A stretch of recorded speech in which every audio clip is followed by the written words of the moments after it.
Irwin adalah jenderal bintang 3 legendaris. Karena melanggar perintah 1 kali, ia dihukum 10 tahun penjara. Ia dikurung di penjara militer, yang dulu merupakan bekas istana.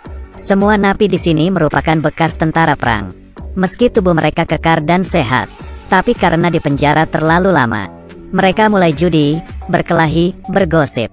Seperti gelandangan tak berpendidikan, kehormatan sebagai tentara yang tersisa sudah habis terkikis. Malamnya, kepala penjara, Inter, menyambut Jenderal Irwin, idolanya. Inter sangat kagum dengan Irwin. Inter memiliki beberapa koleksi sisa-sisa perang. Meski belum pernah ikut perang, tapi ia sangat mencintai koleksinya dan merawatnya sepenuh hati. Ia juga menyimpan buku biografi Irwin. Saat pergi mengambil buku untuk ditandatangani, ia mendengar Irwin berkata pada wakilnya, Peretz, orang yang belum pernah ikut perang, baru akan mengoleksinya. Inter yang tak sengaja mendengarnya emosi. Ia melempar bukunya, tidak jadi minta tanda tangan Irwin.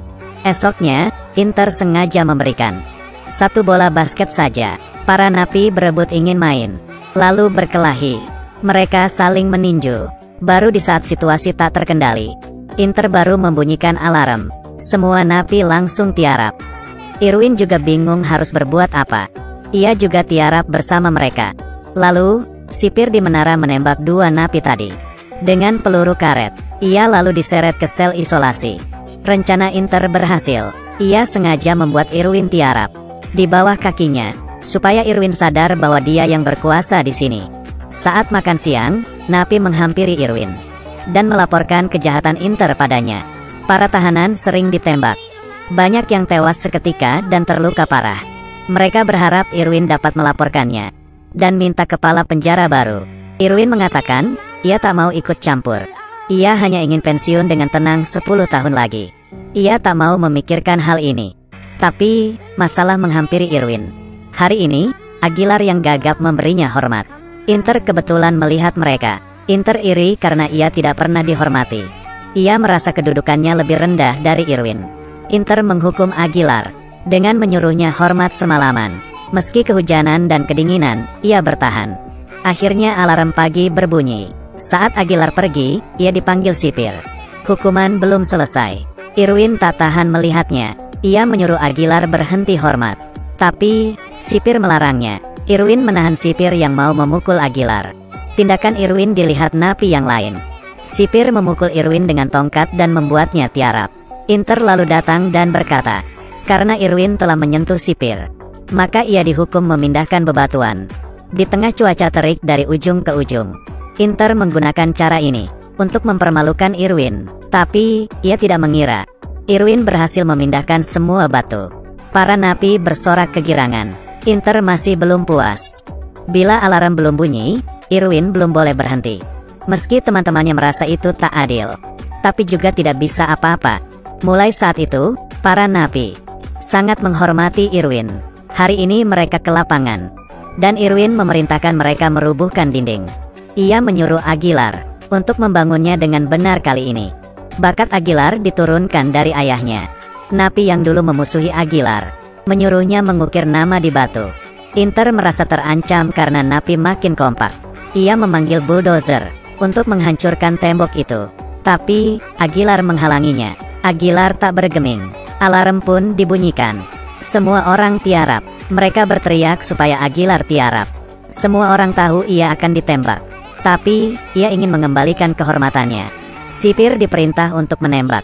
Peluru menembus kepalanya. Aguilar tewas di tempat. Irwin memutuskan untuk mengusir Inter dari sini. Ia sengaja menyuruh napi membuat kerusuhan saat makan siang. Setelah sipir pergi, ia menceritakan rencananya. Yates pura-pura berkhianat dan menceritakan rencana Irwin ke Inter. Temannya memancing Peretz keluar, sementara Yates masuk ke ruangan Inter. Yates mencuri bendera sementara sipir sibuk. Esoknya, Inter menemui Yates lagi. Ia ingin mendengar lebih lanjut, tapi benderanya sudah raib. Inter panik dan memerintahkan penggeledahan di setiap sel. Para napi dikeluarkan, dan sipir melempar barang mereka keluar. Inter tak mengira ia memakan umpan Irwin. Peretz melapor pada Inter. Banyak ditemukan senjata tajam di sel. Sekarang napi tidak punya apa-apa untuk melawan. Inter melihat napi berkumpul di lapangan. Ia baru sadar sudah terjebak. Inter menyuruh sipirnya untuk segera berpencar, tapi sudah terlambat. Irwin memberi aba-aba, dan napi mulai bergerak. Mereka membuat kelompok kecil, dan meringkus sipir yang tinggal sedikit. Lalu, mereka merantai pintu lapangan, supaya sipir di sel tidak bisa keluar. Sambil melindungi Irwin, mereka sembunyi di balik batu.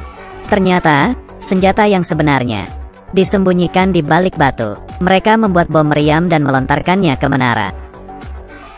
Lalu menggotong alat lontar batu. Ke tengah lapangan, tim Kalin masuk ke dapur, dan mengambil nampan sebagai perisai.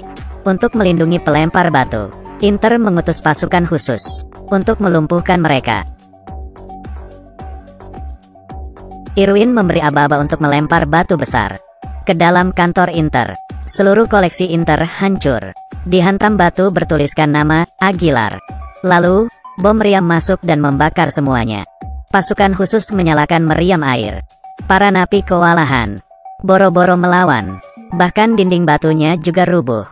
Untungnya, Irwin sudah menyuruh seseorang untuk mematikan keran. Meriam air mendadak mati.